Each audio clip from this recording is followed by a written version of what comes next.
It's time for the Yacht Club Show. Needed now more than ever. With Killer, Rev D, and Dr. Jim.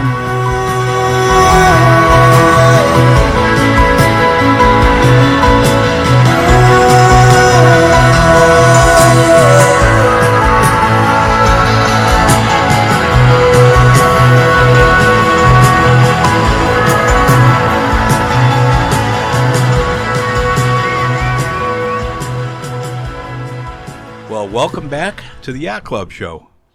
We don't want to overstay our welcome, so we kind of pace ourselves. Yeah, once every 6 months. Once a season. Yeah. Yeah, there you go. 4 times a year. Yeah, there you go. Yeah. Unless the world needs us. Then we've got to be prepared. Right, exactly. So we're always on call. We got our beepers. Hey, something big broke. Got to get to the studio. Yeah, like Batman. Huh? Like Batman. The Batman. Yeah. Yeah. Hey, I got a number for you. You do. 3,215. 3,215. Is that the lotto for... No, you're not gonna. You're no? not gonna. That's how many downloads the last show got. Wow. Not bad, huh? No. All right. Hey, so what are you going to do with your million? Oh, shoot, that's right. I probably should cut you guys in on this, shouldn't I? Yeah, I haven't signed anything. I'm going to want to see some paper. How the heck are you, Rev Good. D? Excellent. If I was any better, I'd be a Yingling distributor. Yingling beer Yeah, distributor. beer, yeah. I Picked up some Yingling for you guys when I was in... You're getting some practice in. Yeah. Well, I guess I'm in distributing You are Yingling. distributing. Yeah, I picked some Yingling But for you guys. I do think distributors do like to get something in return. You guys are going to pay me, is what you're saying? Well, we're not. That's the part you need to work on. I got to learn to monetize my... Gotta learn to monetize You have to be a this. Yingling influencer. There you go. There you Whoa. go. Social That's it. media. There you That's it. go. Yeah. That's the job. Speaking of influencers, I was at the store today and going through the beer aisle. All the Budweiser and Bud Light, man, they're all on sale. Deeply discounted. Yeah, I'm sure. in the Miller Light and the what's the other one? Coors Light, the regular Cleaned out. level price. Cleaned the regular, out. Yeah, did regular you read price about and- that? Yeah. You know that. I know that they've taken a hit, but taken a hit, and the Miller and Coors Light have conversely gone up. They've made up that sale. I got to admit, right after this, I went into Sheehan's, right, the neighborhood bar there. Well, what do you have on tap? Well, we have Bud Light and Coors Light. I go, Coors Light. You're just a reactionary. Right? I don't know. I guess it's influenced me. Yeah, I got to say I'm kind of surprised by all this. I thought this would blow over a lot quicker. Much to do Didn't about you? nothing. I really did. Yeah. Who cares? I think it's much to do about nothing. Yep. The outrage, but I don't even think were they really building a marketing campaign around. I don't know. I don't think so. I think think they Dylan or whatever. Her name I is. think some young marketing genius just said, we need to show that we are Hip. We want the younger generation is our future, and we want to, show that we're with them. Yep. Yeah, so I think it was just a dumb marketing move. Yeah. Yeah, and it just kind of took on a life of its own after somebody said, "Oh, this is terrible," and then a lot of people jumped on, "This was terrible." But I was thinking, if we were still playing softball, remember what would we drink? Usually what was on special is what was on, but it was usually Bud Light. So we'd still be drinking Bud Light if it was on special. We wouldn't if it was care. on special. Yeah. Well, yes, it would definitely be on special now. Well, that's We'd true. be drinking pretty be cheap. cheap. We'll have a couple pitchers this round. Yeah. We might even stick around for the late show. But anyway, thanks for bringing this Yingling from Pennsylvania, Sure, huh? yeah. Let me just crack one open here. Ooh, man. Smooth. Look how that I hope pours. it tastes as good as it sounds. Speaking of early days beer drinking, Yes. Dave, you recently got to kind of probably the genesis of the Yacht Club Show podcast, Yeah. our watering hole after playing softball. I right? visited the Lake Point Yacht Club. The Lake Point Yacht did? Club. That's where it all started, really. Yep, that's the official name. You probably didn't know that. You probably just knew it as the Yacht Club. I think Right? Dr. Jim came up with the name Yacht Club Show. No, I do. don't think no? so. Oh yeah. Yeah. Now, what am I saying? Yes, you're right. Yes, I distinctly remember. Remember the night you said, "This is a nice gig you guys got going. We need to have a catchy name. Hey, why don't we call it the Yacht Club?" That was Dr. Jim. I'm telling you, I'm sure that's he a came up with recreation. that. That's a dramatic reenactment. I have a photogenic memory. That's exactly how it happened. But the yacht club hasn't changed. It's still It's still that's still the still the Yacht Club. still with the wood floor and you wouldn't want it to change. I No. have beautiful banks of Newburgh Lake. what is that? Newburgh Is Lake. that Newburgh Is Lake? that Yeah. Newburgh Lake? Yeah, Is that what that's called? I never knew the name of it. yeah. All right. And what we were talking about this yesterday. What feeds into that? I think the Rouge River. All right. Is it the lower or the? Did you know there was a middle Rouge River? Didn't know that. No, I didn't either. I'm gonna say it's the middle. I don't know, for sure. but I saw a sign Yeah. when I was driving there. It said Middle Rouge River. Yeah, and I didn't Middle know Rouge there was an So upper, it's lower, because and it's middle. the- That's terrible. Yeah. We've lived here. And, Oh, we have man. You no guys- idea. you- I should know. You should know. Well, why shouldn't Killer know? No, He's I lived there. live there. I live there. He's from Toledo. I could mean, walk Oh, to Newburgh that's, Lake. you're giving him a pass. Now. I'll Yeah, give you. but I've been there 30 years. yeah, that's long and how enough. long you been here? a long time. I've been here longer than I've not been here. all right. So, but it's my fault. So, But but back to the Lake Point Yacht Club to show you kind of high class establishments we go to. Their sign says booze and chow. That's kind of sums up our. Does it also say no bike colors allowed? I don't know. Is there another sign for that? I think yeah, I there think might there have been. was. Yeah, I think there was. Yeah. But I say that's the beginning because you can kind of get to know guys. We were all kind of strangers to one another when we started playing softball for Holy Family Church in Novi, Michigan. A little plug in for Holy Family, and you get to know each other to some degree. I think when you're out there playing ball, but it's not until you tip a few brewskis, right? That let really your hair down a little bit. Really that comes out. What That yeah. the smartness. You don't realize That's when the smartness how smart comes out. everybody Yeah. comes. Everyone knows. Yeah. So anyway, Jim, you've got some interesting news with Ben, your son Ben's new developments there. Or? Yeah. He lives in a town in Spain called Sitges. So it's a very international community. And he meets people through different events and social occasions or whatever.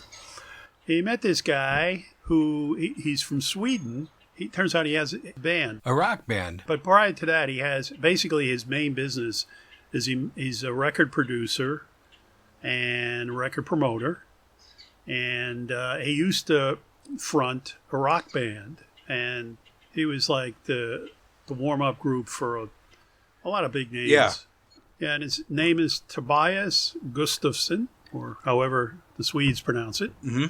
And so he's been in the business quite a while, and he just decided him and his buddies had a rock band back in their 20s, and he was just decided as a goof just to get together with them, and they would just for fun they'd make an album, and it got to I think it was at the top of the charts in Sweden for a while, so it was pretty successful. Sure. And so they've gotten a lot of interest in doing another album.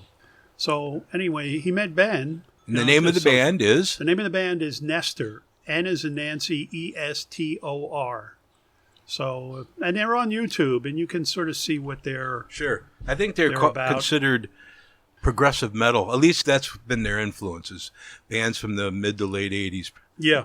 And he, I think initially when they made I guess they picked up on sort of this whole nostalgia for older rock, and that was initial motivation for the band. But he wants to put together another album, so he met Ben, and he found out Ben was a writer. So he wanted to see if he could help him kind of write in a more sophisticated manner and more complex manner on his songs. The guy is fluent in English and everything, but it's still his second language. Right. And, he sort of looks to Ben to see if he can give him some directions. So Ben is collaborating with him on writing lyrics for the second album. That's really cool. We were talking about this before we started recording here. Here's a guy that's making plenty of money, right? Pretty well established. Obviously, he's considered probably a rock god in Sweden. And that's nothing to sneeze at, by the way. I'll talk about that in a minute. But here he could have rested on his laurels. We're just carrying the torch for these late 80s progressive metal. Yeah. But he wants to, at this stage, make new music. Make meaningful music. Yep. Yeah. So that's pretty cool. Yep. Go out and take a risk, because you don't know if that's going to, who's going to be the audience for something like that. And is it going to be more than just somebody nostalgically listening to a sound? Or genre specific to the 80s. Is it going to register with a broader audience? Right. But it's, if you're going to do it, you might as well do it your way. Yeah. So the album did pretty well, right? Yeah, the first album in Sweden. It was number one in Sweden, and I think, is financially successful. Right. And they're now doing concerts as well. He did, he warmed up Kiss. Yeah, they were warm-up opening band for Kiss. Yeah. Recently in Europe. Yeah, like last summer or something. Yeah. So he's not, just some guy who's just gotten the bug. No. He seems pretty serious. So Ben's working on him, and he lives near Ben, so they get together whenever they think it's worthwhile. And what a cool new venture for Ben. Yeah. I will mention about Sweden. That is quite a music scene there, and it seems like the bands there do tend to carry the torch for the older.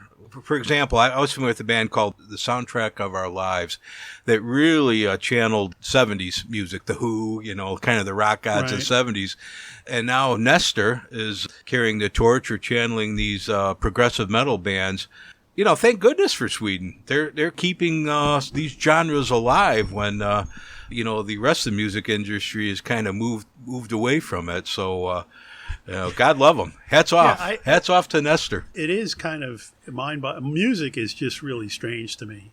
I guess I'm thinking back nostalgically about, when we grew up and you had the garage bands and everybody and his brother had a guitar. Right. They were all getting together. Well, Rev D. Oh, the Epics. The Epics. Yeah, we were one of the best. They were the best in their neighborhood. You were the best on the street. We were. So played the States Classic but if Church Fair. We did, we did a lot. That's right. We had some gigs. Yeah, we had some gigs. Yeah, I even got a playlist I found floating around. Yeah. If you look, the early history of all these rock artists, they were like school dropouts. Nothing commercial about them. They just got a following. But they had talent. They had a talent. They had a unique talent. Yeah. They came up with a sound, and they worked real hard and got exploited to poverty by their music producers. But the music that they made was, kind of felt like, if you like it or you didn't like it, it was from them. Yeah, exactly. And then created I think it's all evolved, and you get the corporate rock, and now you've got. I don't know what this stuff is now. I just sound like my parents, but I know. It's a little tough. It's a little tough to listen to. I find myself thinking the same thing. I says, "Where have I heard this before?" Yeah, I know it. But where did I see it? I think I saw it last night. It was some news show. It was about Russia, and they had the soundtrack from a hip hop band in Russia. What? And the sound is just the same. Yeah. I don't know. My son would probably correct me on this. Seems like just a handful of beats out there that they just kind of write around. But he says it's more complicated than that. Maybe these guys are true musical artists. Maybe if you listen to it and, it's like discerning ear. I'm sure we know the Beatles were not well accepted by everybody when they got on the scene, so maybe that's part of it. Yeah, I guess let's face it, we're not the demographic either, I guess we have to accept that. That's right. So that's why I say thank you, Nestor, for keeping some of these genres alive. Well, cool. Good luck, Ben. And Tobias, I hope this next album is smashing success. Hey, any chance we can, hear a little bit of them? I'll play. I did download a couple cuts. Tobias gave us permission. Oh, nice. To include some of Nestor's music. So we'll play a few minutes of a cut, one of his cuts here. If this goes well, we might be able to introduce his the new album. I mean, he might want that. Play it here for our 3,200 listeners. Nestor, we've got 3,200 potential listeners here. It boggles the mind. I think we can maybe he might want to put, in his, when he's putting up, who he is and everything else. He can say he's the official sponsor of the Yacht Club. There you go. Now, he has millions of downloads, so I don't know. I don't know how much he'll appreciate the 3,200. How about this? How many downloads does he have in the States? That's a good point. Well, or in Southeast Michigan, there you go. A frontier market. Yeah, the Detroit music scene could just explode. Nestor That's right. could be the next big thing. Well, and here. maybe he and How Ben. do you say Hitsville in Sweden? Maybe he and Ben could collaborate on a song called "The Yacht Club." Okay, on the album. And Are you listening, Ben? Yeah, Are you listening? No pressure. No pressure. Get our name out there. Cool. And now, for your listening enjoyment, here's a cut from a song on Nestor's first album, Kids in a Ghost Town, available on Amazon.com. The track is called On the Run.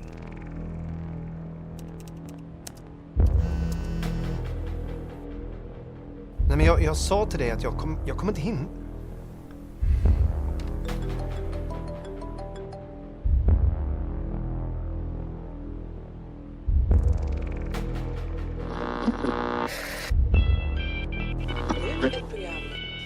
Nu ett program om barn för vuxna. Barn.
Hey, one thing about Nestor, it reminded me of kind of the Yacht Club. Remember we gave it a first shot back in 2004 or whatever, and then we regrouped after a while. We kind of hung around and said, "Hey, let's bring the band back together." So a lot of parallels between us and Nestor. I think most success stories really have a structure that's consistent. So what do you guys think in political landscape these days? Any thoughts come to mind? We're about a year and a half away from presidential election. Crazy stuff going on. So what do you think?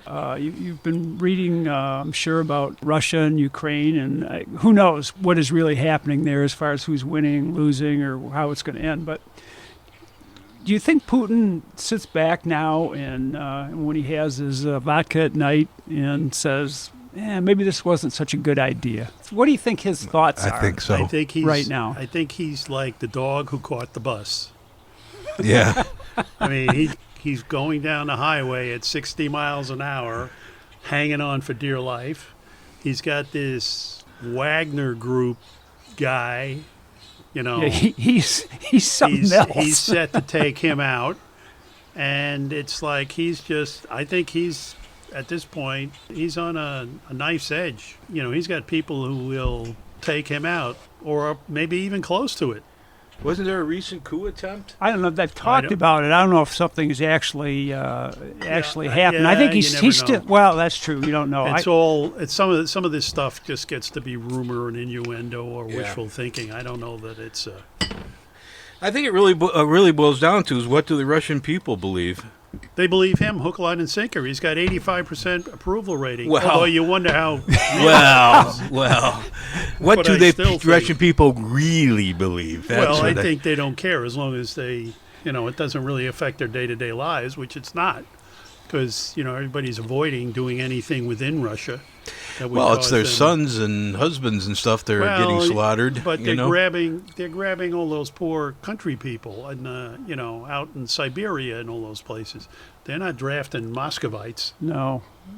I don't know. You're right. I think if the people in Moscow and St. Petersburg are eating and life is okay, he's probably all right. Yeah, I mean he's been It's not like he hasn't been invading for the last 20 years. So you don't think the sanctions have really It doesn't sound like that. Their life too much? I'm sure it's affected them to some degree, but I don't think it's a bit like the West thought that they would. I'd like to think that the Muscovite is no different from the Detroiter, and they can recognize atrocities. This is an atrocity. They got to have some conscience. You don't think that they would recognize that? They may very well be that way, but their thinking is and they've been conditioned to think this way all through all of communism. That that's the government. As long as I got my 3 squares, a roof over my head, and a bottle of vodka, I'm good to go. Right. You're saying they're conditioned. Yeah. You're saying they're conditioned. In America, we wouldn't look at it that way. I know, but you got it from their point of view. Communism was a step up. Yeah. Their life was worse before communism. So to me, I don't think you can count on the Russian people doing much here. The one thing I think about, though, is he's basically become so dependent on China that he's going to essentially become just a vassal state of China. He depends on China to buy his oil at a discount. He's probably depending on China to get all the imports that he needs. So people are, selling stuff to people outside of Russia because they can't sell it to Russia. And then somehow or other it gets in through China to Russia. So they get some of the things they need that way. And I just saw, about a week or so ago, where China was meeting with these 5 all these Kazakhstan and Uzbekistan and all former Soviet republics, and China's meeting with them and trying to incorporate them into their sphere of influence. Yeah. So I see Xi is pulling parts of the Soviet Union, the old Soviet Union, into China, and that Putin is essentially going to be a puppet state for China. Russia has nothing to offer except oil and natural resources, and China needs oil and natural resources. So it's, from Xi's standpoint, hey, this is great. Let's keep it up. So I see him being sort of like a semi-North Korea. He'll be ostracized in the West, but, See, the U.S. has not played its cards right then. I really felt like we'd be able to keep China in check if we had an alliance with Russia. And it's just not going that way. No. Well, that's the other thing. Our foreign policy it's kind of like our energy policy. We have none. There's no forward thinking, apparent grand strategy involved here. It's all whatever the politics du jour require.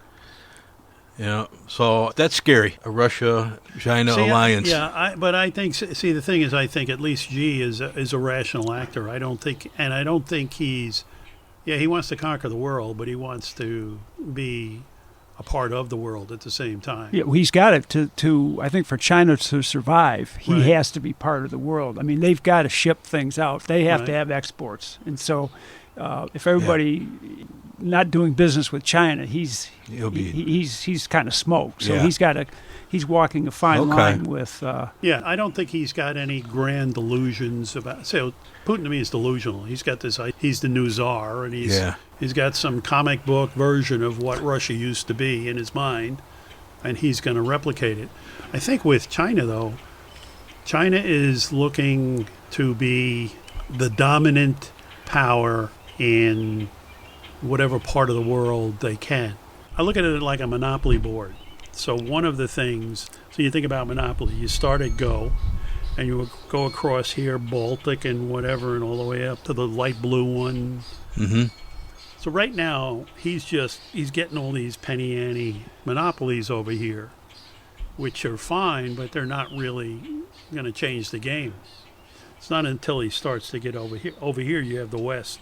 You got Boardwalk and Park Place and Pennsylvania Avenue, all those big pieces over here. And then as you look in the middle, that's where, but no matter what, he's working from the weak to try to get more of these others. And we're starting from strength and trying to maintain relationships. So where I think we need to defend ourselves, South America is a place we need to defend ourselves. Africa is too broken to even have a strategy for them. Those countries are just not functional. That's that's it. They just can't seem to. I wonder how functional South American countries are. Really, I know. But I think they're somewhat more functional. But it is a place we need to think about. That's why we need to have some sort of a strategy. Yeah. To do what we can to make them more functional. Sure. Yeah. They're closer to home. Yeah. Right. But getting back to this Russia thing, I see them as just, they're going to lose, and I don't know what happens if somebody does eventually get rid of Putin and what's going to take his place. Yeah, sometimes it's a double, right? Are they going to be crazier, which will be, that to me will be a real problem. Well, that's, you keep hearing the... Wagner private military group company? Yeah. So you got Prigozhin, who seems like he wants to take over Russia right now. And could he take Putin out? That's a possibility. But the thing is, with him, with any of them, whoever takes Putin's place, it's not going to be like, okay, it's my turn, I'm going to be in charge. No, you guys are okay with that, right? Because it's going to be a gang war. So oligarchs. There's a couple of generals in there. From the that's army. That's true. Everybody guarding their. Everybody's got their turf. Yeah. And they know. Good old Yevgeny has not made any friends with the Russian military. True. He speaks his mind, doesn't he? and then, as you say, there are others within the oligarchs are not a bunch of pussycats either. And there are people close to Putin who think it's time to unleash those nukes, baby. Yeah.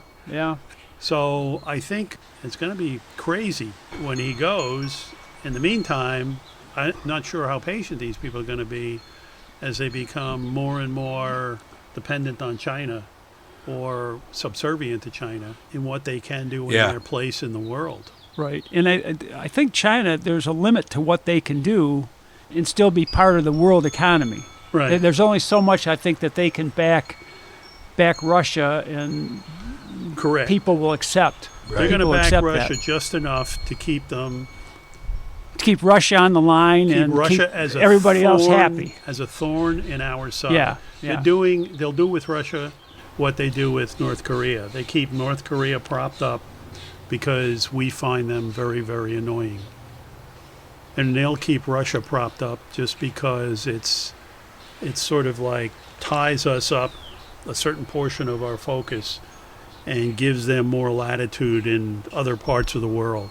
But if Russia falls apart, they can become really problematic us because they are a nuclear armed country. Right now, they've demonstrated that their army is a waste of space. That's dangerous because now they're going to feel like we don't have any power other than our nukes.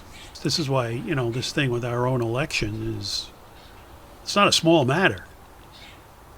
This isn't like, the 80s where it's just a Clinton rock fest. Or it's just the economy's stupid. The the global picture here is much more. It's much more dangerous. Dangerous, yeah. Yeah, and I don't know if the general population is aware, how aware they are of that. Biden administration is not going to play it up because they fall so short in any kind of a strategy here. So, and the media tends to prop up the Biden administration. So yeah, it's getting swept under the carpet, it seems. Well, I don't want to blame I wouldn't blame just the Biden corporation. Oh no, for I'm not just highlighting. saying it's kind of the current to me, landscape.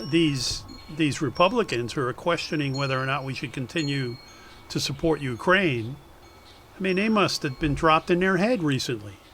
What are they thinking? Okay, we've got the best of both worlds. It cost us some money, and it's not a whole lot, relatively speaking, and not sacrificing our sons. That's right. No a human commitment to it. So sons and daughters. I think obviously you got to have some oversight to make sure that things are being done as effectively as they can. It's not a blank check, but you can't be second guessing whether or not we're going to continue to support them. Even if you're thinking about it, you can't be saying it.